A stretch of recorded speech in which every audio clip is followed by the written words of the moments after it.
This protocol is significant because it opens the door to further investigation in the design of nanoscale biological systems that are in dynamic equilibrium.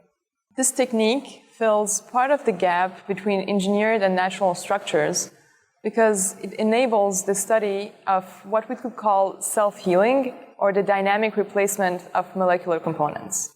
The most important advice for trying this technique for the first time is making sure that the experimenter is following all safety protocols.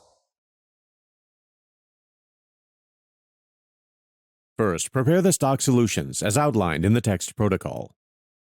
Pipette 21.8 microliters of BRB-80 buffer into a small microcentrifuge tube. Add 1 microliter of the magnesium chloride stock solution, 1 microliter of the GTP stock solution, and 1.2 microliters of the DMSO stock solution to finish preparing the microtubule growth buffer. To begin microtubule polymerization, add 6.25 microliters of microtubule growth buffer directly into a 20 microgram aliquot of lyophilized tubulin labeled to be excited at 647 nanometers. Vortex at 30 RPS for 5 seconds. Cool the aliquot on ice for 5 minutes. Then incubate at 37 degrees Celsius for 45 minutes.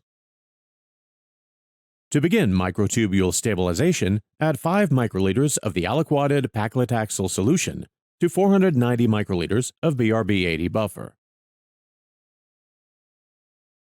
Vortex the solution at 30 RPS for 10 seconds.